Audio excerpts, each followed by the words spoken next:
Once upon a time there lived a ghost. Welcome back to the channel. இந்த video ரொம்பவே இன்ட்ரெஸ்டிங்கான வீடியோவா இருக்க போகுது.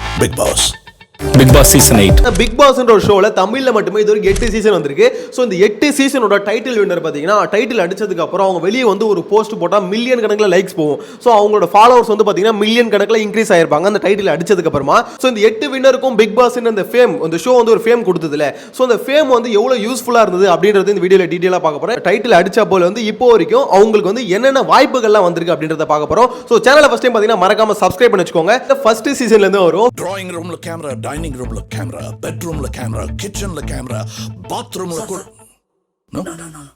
இல்ல பாத்ரூம்ல கேமரா இல்ல. ஏங்க ஸோ ஃபர்ஸ்ட் சீசனில் பார்த்தீங்கன்னா ஆரவ் அவர் தான் வந்து டைட்டில் அடிச்சார் அப்படின்றது எல்லாருக்குமே தெரியும். இருந்தாலும் அதில் வந்து பயங்கர ஃபேமாக இருந்த ஒரு ஆள் யாருன்னு பார்த்தீங்கன்னா டைட்டில் வின்னரை விட ஒருத்தவங்க வந்து பயங்கர ஃபேமாக இருந்தாங்க. ஸோ அவங்களால தான் பார்த்தீங்கன்னா அந்த சீசன் வந்து பயங்கரமாக ஹிட் ஆச்சு. ஒருத்தவங்கள 2 பேர், ஒன்று வந்து பார்த்தீங்கன்னா ஜூலி, இன்னொன்று வந்து ஓவியா. ஸோ இதில் டைட்டில் போனது பார்த்தீங்கன்னா சம்மந்தமே இல்லாமல் ஒரு ரூமுக்குள்ளே கூட்டு போய் மருத்துவ முத்தம் கொடுத்து நம்ம ஆரவுக்கு தான் பார்த்தீங்கன்னா டைட்டில் போயிருக்கு. ஆனால் மருத்துவ முத்தம் கொடுத்து ஒருத்தன் டைட்டில் அடிக்க முடியும் அப்படின்றத காமிச்சிருக்காப்ல. ஸோ அப்படிப்பட்ட ஆரவ் வந்து இப்போ என்ன பண்ணிட்டு இருக்காரு, அதுக்கப்புறம் பயங்கரமான வாய்ப்புகள் வந்திருக்குமே அப்படின்னு நினைச்சீங்கன்னா இல்ல. அந்த மனுஷன் வெளியே வந்ததுக்கு அப்புறம் கிட்டத்தட்ட பாத்தீங்கன்னா கொஞ்சம் வருஷம் இந்த படமும் வாய்ப்புகளும் கிடைக்கல. அதுக்கப்புறம் கொஞ்சம் வருஷம் கழிச்சு மார்க்கெட் ராஜா MBBS அப்படின்ற ஒரு படம் வந்து நடிச்சாப்புல ரிலீஸ் ஆச்சு. ரிலீஸ் ஆனதான் தெரியுமே தவிர அந்த படம் ஓடிச்சா இல்லையா அப்படின்றது யாருக்குமே தெரியல. அந்த படம் அவருக்கு வந்து ஃபிளாப் தான். ஏன்னா படம் நல்லா இல்லை, நானும் பார்த்தேன். ஸோ அதுக்கடுத்து பார்த்தீங்கன்னா ராஜபீமான் இப்போ ரீசெண்டாக ஒரு படம் ரிலீஸ் ஆயிருக்கு. ரிலீஸ் ஆனதே தெரியலங்க. நம்ம சர்ச் பண்ணி பார்க்கும்போது இப்படி ஒரு படம் வந்திருக்கோ அப்படின்ற மாதிரி தோணுது. ஸோ அந்த லெவல் தான் பார்த்தீங்கன்னா ஒரு சுச்சுவேஷன் இருந்தது. ஆனால் இப்போ ரீசெண்டாக பார்த்தீங்கன்னா அவர் வந்து ஒரு கம்பேக் கொடுத்துருக்காப்புல. விடாமுயற்சியில் வந்து ஒரு ரோல் பண்ணிருப்பார்ல வில்லனா. சோ அந்த ரோல் வந்து பாத்தீங்கன்னா நல்லா பேசப்பட்டது. ஏன்னா ஆரோவோட லுக் வைஸ் பாத்தீங்கன்னா சூப்பரா அதுல வந்து எப்படி சொல்ல இம்ப்ரூவ் பண்ண மாதிரி இருந்தது. அவர் பிசிக்கும் பயங்கரமா இம்ப்ரூவ் பண்ணிருக்காரு. அப்படின்னும் போது அந்த படம் விடாமுயற்சியில் அவர் நடிச்ச ரோல் வந்து பேசப்பட்டதுனால இதுக்கப்புறம் மேபி அவர்கள் பட வாய்ப்பு வரலாம். சோ அந்த ஷோ கொடுக்கிறது நான் சொன்ன மாதிரி டெம்பரரி ஃபேம் அப்படின்றது இங்கேயே கன்ஃபார்ம் ஆயிருக்கும். இதுக்கப்புறம் சீசன் 2ல வின் பண்ணது யாருன்னு பாத்தீங்கன்னா ரித்விகா. சோ ரித்விகா வின் பண்ணும்போது அப்ப எல்லாருமே என்ன பேசிட்டு இருந்தாங்கன்னா தமிழ் பொண்ணு வின் பண்ணுங்க, தமிழ் பொண்ணு வின் பண்ணுங்க அப்படின்ற மாதிரி ஓட்ட தூக்கி பாத்தீங்கன்னா மொத்தமா ரித்விகாக்கு போட்டுட்டு இருந்தாங்க. சோ அது மூலமா பாத்தீங்கன்னா ரித்விகாவும் வின் பண்ணாங்க. ஆனா இதுல மேட்டர் என்ன பாத்தீங்கன்னா ரித்விகா பிக் பாஸ் குள்ள வரும்போதே பாத்தீங்கன்னா 2 படத்துல நடிச்சிட்டு தான் வந்தாங்க. சோ அவங்கள வந்து பாத்தீங்கன்னா ஒரு சப்போர்ட்டிங் ஆர்டிஸ்டா தான் எல்லாருக்குமே தெரியும். எனிவேஸ் பிக் பாஸ் ஷோக்குள்ள வந்து பயங்கரமா அதோட ஃபேம் ஆனாங்க. ஆனா அதுக்கப்புறம் பட வாய்ப்புகள் பயங்கரமா வந்து அப்படியே லைன்ல குமிஞ்சுதா அப்படின்னு பாத்தீங்கன்னா இல்ல. ஸோ அவ்வளோ ஃபேம் ஆனாலுமே அவங்களுக்கு பெருசாக பட வாய்ப்புகள் அமையல. அப்பப்போ 1-2 படத்தில் பார்த்தீங்கன்னா சேம் அதே மாதிரி ஒரு சப்போர்ட்டிங் ரோல், கேரக்டர் ரோல் வந்து பண்ணிட்டு இருக்காங்க. நல்லா தான் பண்ணிக்கிட்டு இருக்காங்க. இருந்தால் பெருசாக சொல்கிற அளவுக்கு பார்த்தீங்கன்னா அவங்களுக்கு எந்த படமும் அமையல அப்படின்றதான் இப்போ வரைக்கும் நிதர்சனமான உண்மை. எனிவேஸ் ஆனால் ஃபேம் அவங்களுக்கு பயங்கரமாக கிடைச்சது. அந்த ஃபேம் வந்து அந்த அளவுக்கு யூஸ் ஆகலையோ அப்படின்னா அவங்க யூஸ் பண்ணிக்கலையோ அப்படின்ற மாதிரி தான் எனக்கு நம்ம தோணுது. இந்த சீசன் 3 வந்து பார்த்தீங்கன்னா நிறைய பேர் மறக்கவே முடியாது.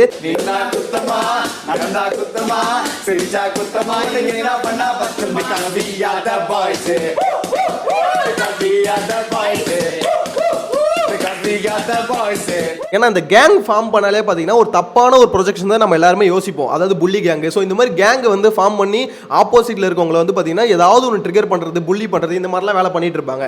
ஆனால் இந்த கேங் சீசன் 3 பொறுத்த வரைக்கும் இந்த கேங்கை பார்த்தாலே எல்லாருக்குமே ரொம்பவே பிடிக்கும். தி பாய்ஸ் கேங் அப்படின்னு வி ஆர் தி பாய்ஸ் அப்படின்ற ஒரு டிஷர்ட் எந்த அளவுக்கு ட்ரெண்ட் ஆச்சுன்னு தெரியும். ஸோ அந்த அளவுக்கு இந்த சீசன் 3ல பாய்ஸ் கேங் வந்து பயங்கரமாக ரீச் ஆச்சு. இதில் வந்து பார்த்தீங்கன்னா டைட்டில் வின்னர் வந்து முகேன் ராவ். ஆனால் டைட்டில் வின்னர் முகேன் ராவோட ஃபேமான ஒரு ஆள் யாருன்னு பார்த்தீங்கன்னா கவின் தான். ஏன்னா உள்ள பண்ண லவ்ஸ் அப்படி 1-2 அந்த அளவுக்கு பாத்தீங்கன்னா கவின் உள்ள வந்து காதல் லீலைகளில் ஈடுபட்டு கொண்டிருந்தார். சோ அதனாலே பாத்தீங்கன்னா கவினுக்கு வந்து கேர்ள்ஸ் ஃபேன்ஸ் வந்து ரொம்பவே அதிகம். சோ அந்த அளவுக்கு ஃபேன் பேஸ் வந்து கிரியேட் பண்ணாரு. இதுல டைட்டில் வின்னர் முகேன் ராவ் வந்து பாத்தீங்கன்னா ஒரு படத்துல அதுக்கப்புறம் நடிச்சாரு. இருந்தாலும் பாத்தீங்கன்னா முகேன் ராவுக்கு அந்த படம் பெருசா கை கொடுக்கல. சோ அதுக்கப்புறம் பாத்தீங்கன்னா இப்போ வரைக்கும் முகேன் ராவ் என்ன பண்றாரு அப்படின்றது யாருக்கும் தெரியல. ஆல்பம் சாங்ஸ் மட்டும் 1-2 ரிலீஸ் பண்ணிட்டு இருக்காரு. சோ பெருசா பட வாய்ப்புகள் இப்போ வரைக்கும் இல்ல அப்படின்ற மாதிரி எனக்கு என்னமோ தோணுது. எனிவேஸ் ஆனா அவருக்கு கிடைக்கலனாலும் இதுல வந்து இன்னொருத்தர் ஃபேம் ஆனார்ல கவின் வந்து பாத்தீங்கன்னா இப்போ ஒரு டாப் ஹீரோ லிஸ்ட்லயே போயிட்டாரு. சோ அந்த அளவுக்கு பாத்தீங்கன்னா வெளியே வந்ததுக்கு அப்புறம் அவருக்கு அடிச்ச பட வாய்ப்புகள் வந்து பாத்தீங்கன்னா அடுத்தடுத்த படம் வந்து செமையா ரீச் ஆயிடுச்சு. என்னதான் வந்து எப்படி சொல்ல டைட்டில் வின்னர் ஒருத்தவங்களா இருந்தாலும் இந்த ஷோல பொறுத்த வரைக்கும் அங்க கிடைக்கிற ஃபேமை யார் யூஸ் பண்றாங்களோ அவங்க தான் ரீச் ஆகுறாங்க அப்படின்றது கவின் ஒரு எக்ஸாம்பிள்.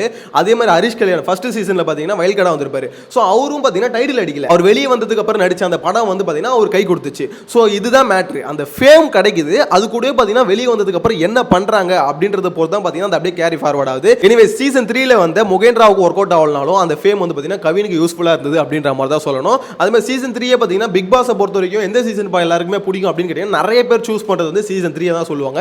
ஏன்னா கான்ட்ரவர்சிஸ் கம்மியாக இருந்தது. என்னதான் வில்லனா ஒரு பக்கம் வில்லியா வனிதாக்கா இருந்தாலுமே அந்த சீசன் பார்த்தீங்கன்னா ஒரு மாதிரி ஜாலியாக ஃபன்னாக போகிறதுக்கு காரணம் சாண்டி மாஸ்டர் கவின் இவங்கலாம் பார்த்தீங்கன்னா ஒரு கேங்காக ஃபன் பண்ணிட்டு சொல்லிட்டு இருந்தாங்க.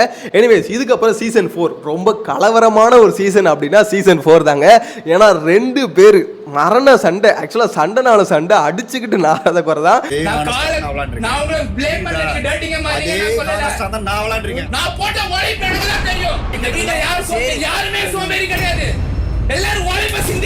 அந்த அளவுக்கு பயங்கரமான ஒரு சண்டைகள் இருந்த சீசன் வச்சுக்கோங்களேன். சீசன் 4 தான் ஆரி, அவர் தான் பார்த்தீங்கன்னா title winner.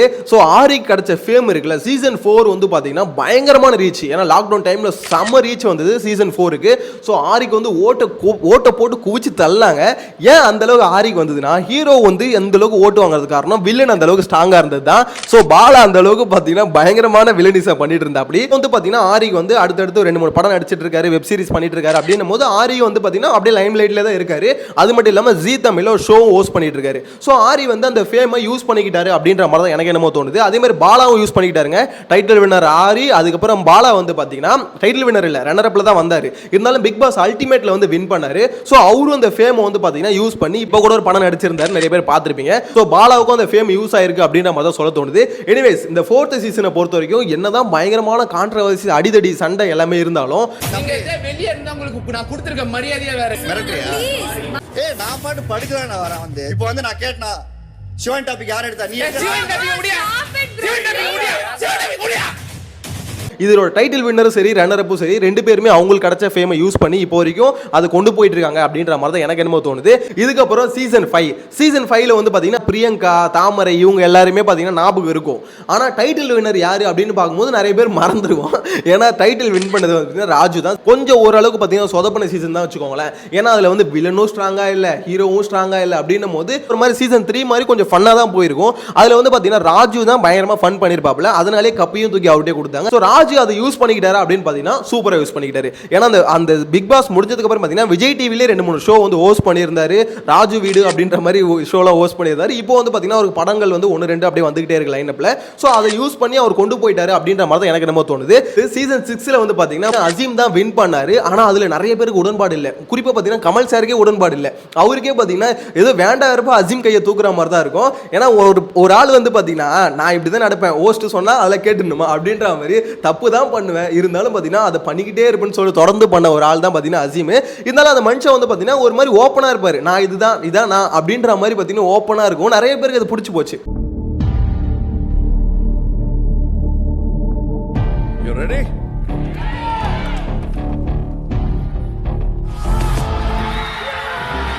So Azeem win பண்ணதில் நான் ஆல்ரெடி சொன்ன மாதிரி கமல் சாருக்கு வந்து உடன்பாடு இல்லாமல் தான் இருக்கும். இது நிறைய பேர் ஒத்துப்பீங்க அப்படின்ற மாதிரி எனக்கு என்ன தோணுது. உங்களுக்கு அப்படி தோணி இருந்தால் மறக்காம வந்து கமெண்ட்ல மென்ஷன் பண்ணுங்க. எனிவேஸ் அசீம் அதுக்கப்புறம் வெளியே வந்ததுக்கப்புறம் என்ன பண்ணாருன்னு பார்த்தீங்கன்னா டிவி சீரியல்ஸில் 2-3 இதில் பண்ணிட்டு இருந்தாரு. அதே மாதிரி அசீம் அந்த டிவி சீரியல்ஸ் இருந்தால் பண்ணாலும் பட வாய்ப்புகள்லாம் பார்த்தீங்கன்னா ஒரு பெருசாக கிடைக்கல. ஸோ அவரும் பார்த்தீங்கன்னா எப்படி சொல்றது இப்போ வரைக்கும் ட்ரை பண்ணிட்டு இருக்காரு அப்படின்ற மாதிரி தான் தோணுது. ஆனால் பெருசாக இப்போ வரைக்கும் எதுவும் யூஸ் பண்ணிக்கலையோ அப்படின்ற மாதிரி தான் தோணுது. உங்களோட கருத்தை கமெண்ட்ல மென்ஷன் பண்ணுங்க. இதுக்கப்புறம் மெயினா சீசன் 7 ஆக்சுவலாக இந்த சீசனை யாராலையும் மறக்க முடியாது, குறிப்பா கமல் சாராலே மறக்க முடியாது. அந்த மாதிரி ஒரு சீசன் தான் பாத்தீங்கன்னா சீசன் 7. கெட்ட வார்த்தைகள் தவறான நோக்கத்துல யூஸ் பண்றாரு. சில பேருக்கு வந்து நைட்டு தூங்குறதுக்கு பயமா இருக்கு சார். நான் பேசுன தப்புலாம் கிடையவே கிடையாது, நான் இப்படி தான் பேசணும்னு சொன்னாரு. என்னோட அருணா கயிறு பத்திலாம் கமெண்ட்ஸ் பாஸ் பண்ணியிருக்காரு. த்ரெட்னிங் என்கிட்ட யாராவது வச்சுட்டு உங்களுக்கு அசியமா கேட்பேன். ஜஸ்ட் இப்போ நான் பார்த்தேன் சார், டோர் மூடாம வந்து டாய்லெட் போயிட்டு இதுக்கு என்ன தீர்ப்பு வழங்கணும்னு எனக்கு தெரியும். ஸோ இந்த சீசனோட டைட்டில் வினர் யார் அப்படின்னு பார்க்கும்போது அர்ச்சனா தான். அர்ச்சனா ரவிச்சந்திரன் இவங்க தான் பார்த்தீங்கன்னா டைட்டில் அடிச்சாங்க. ஏன்னா இதில் கமல் சாரே ஒரு பக்கம் போட்டு பொலன்னு பொழுந்தாங்க. இந்த பக்கம் மாயா கடைசி வரைக்கும் பார்த்தீங்கன்னா விட்டு கொடுக்காம அவங்க ஒரு மாதிரி கேம் பிளே பண்ணிக்கிட்டே இருந்தாங்க. அது ஒரு மாதிரி புதுசாக இருந்தது. ஆனால் இந்த சீசன் 7ல் வந்து ஏகப்பட்ட கான்ட்ரவர்சி இருந்தாலும் இந்த சீசன் 7ல் பயங்கரமாக ரீச் ஆன ஒரு விஷயம் என்ன தெரியுமா, வைல்ட் கார்டு என்ட்ரி வந்து வின் பண்ணதான். ஸோ அவங்க அர்ச்சனா வின் பண்ணுறதுக்கான மெயினான ரீசன் என்னன்னு பார்த்தீங்கன்னா அவங்க இல்லை, இந்த பக்கம் ஆப்போசிட்ல இருந்த ஒரு கேங் தான், அந்த புள்ளி கேங் தான். ஸோ அந்த கேங் பண்ண குடைச்சல்ல வந்து பார்த்தீங்கன்னா பார்த்தீங்கன்னா பார்க்குறவங்களுக்கு பொறுத்துக்க முடியாமல் எப்பா ஓட்டத்துக்கு அந்த பொண்ணுக்கு போடுங்கப்பா அது ஏதோ பண்ணுதோ பண்ணலையோ ஆனால் இந்த கேங்கில் ஒருத்தங்க கூட இருக்கக்கூடாது அப்படின்ற ரீசனுக்கோசம் மொத்த பேரும் ஓட்டத்துக்கு அர்ச்சனாவுக்கு போட்டு விட்டாங்க. ஸோ அது மூலியமாக பார்த்தீங்கன்னா அர்ச்சனா வின் பண்ணி டைட்டில் அடிச்சிட்டாங்க. அதுக்கப்புறம் பார்த்தீங்கன்னா அவங்க சீரியல் பண்ணிட்டு இருக்காங்க, ராஜாராணி 2 இந்த மாதிரி சீரியல்ஸ்லாம் பண்ணிட்டு இருக்காங்க, ஆல்பம் சாங்ஸ்லாம் பண்ணிட்டு இப்போ கூட ஒரு ஆல்பம் சாங் ரிலீஸ் ஆச்சு. ஸோ இதெல்லாம் பண்ணிட்டு தான் இருக்காங்கன்னு வச்சுக்கோங்களேன். இதெல்லாம் ஒரு பக்கம் பண்ணிட்டு இருந்தாலும் பட வாய்ப்புகள் அவங்களுக்கு வந்து பார்த்தீங்கன்னா பெருசாக வரல. இருந்தாலும் 1-2 படம் ரிலீஸ் ஆகிட்டு தான் இருக்கு. இப்போ வந்து பார்த்தீங்கன்னா டிமாண்டி காலனி 2 அந்த படம் வந்து பார்த்தீங்கன்னா ரிலீஸ் ஆச்சு. ஸோ அதுக்கடுத்து பார்த்தீங்கன்னா 1-2 படம் பண்ணிட்டு இருக்காங்க அப்படின்ற மாதிரி நியூஸ் வருது. ஸோ எது உண்மை போய் அப்படின்னு தெரியல. ஆனால் சீரியல்ஸ் பண்ணிட்டு இருக்காங்க. ஸோ இவங்க அந்த ஃபேமை யூஸ் பண்ணிக்கிட்டாங்களான்னு கேட்டிங்கன்னா இப்போ வரைக்கும் பார்க்கும்போது ஏதோ கொஞ்சம் யூஸ் பண்ணிக்கிட்டு இருக்காங்க அப்படின்றது தெரியுது. ஆனால் இன்னும் கொஞ்சம் வருஷம் கழிச்சு தான் தெரியும் அவங்க வந்து எந்த அளவுக்கு அதை வந்து யூஸ் பண்ணியிருக்காங்க, யூட்டிலைஸ் பண்ணியிருக்காங்க அப்படின்றது கொஞ்சம் வருஷம் கழிச்சு பார்க்கும்போது தான் தெரியும்னு வச்சுக்கோங்களேன். இதுக்கப்புறம் சீசன் 8 புது வீடு புது மனுஷங்க சண்டை போடுவாங்கன்னு தெரியாது, ஆனா கண்டிப்பா சமாதானமா இருக்க மாட்டாங்க. எதுவா இருந்தாலும் நான் ரெடி. இப்போ போன சீசன் முடிஞ்சதுல இதுல வந்து முத்துக்குமரன் டைட்டில் அடிச்சாப்ல. இப்போ வரைக்கும் முத்துக்குமரன் என்ன பண்றாரு அப்படின்னு பார்க்கும்போது வெளியே வந்ததுக்கு அப்புறம் திருப்பி ஆங்கரிங் பண்ணிட்டு இருக்காரு, ஆப்பர்ச்சுனிட்டிக்கு வெயிட் பண்ணிட்டு இருக்காரு அப்படின்ற மாதிரி தான் சொல்லணும். ரொம்ப ஏழைங்க இதுக்குள்ள வந்து பார்த்தீங்கன்னா ஜட்ஜ் பண்ண முடியாது. ஸோ அவரு மேபி ஆப்பர்ச்சுனிட்டி நல்ல ஆப்பர்ச்சுனிட்டி கிடைச்சா மேபி படம் பண்ணலாம், இல்லை சீரியல்ஸ் பண்ணலாம், இல்லை ஏதாவது ஒரு டேரக்டர் அசிஸ்டண்டா சேரலாம். ஏன்னா அவரே சொல்லியிருந்தாரு வெற்றிமாறன் சார்ட்ட அசிஸ்டண்டா சேரணும் அப்படின்ற மாதிரி முத்துக்குமரன் லாஸ்ட் சீசன்ல சொல்லிட்டு இருப்பாப்ல. ஸோ அந்த மாதிரி வாய்ப்பு கிடைச்சா மேபி அதை கூட பண்ணலாம்னு வச்சுக்கோங்களேன். ஸோ முத்துக்குமரன் இப்போதைக்கு வந்து ஜட்ஜ் பண்ண முடியல அப்படின்ற மாதிரி தான் தோணுது. ஸோ இதுதாங்க ஓவரால் 8 சீசன்ல வந்து பார்த்தீங்கன்னா இவ்வளோ பேர் வந்து ஆக்சுவலாக அது 8 பேர் வந்து பார்த்தீங்கன்னா டைட்டில் அடிச்சிருக்காங்க. இவ்வளோ பேர் வந்து பார்த்தீங்கன்னா ஃபேம் ஆயிருக்காங்க.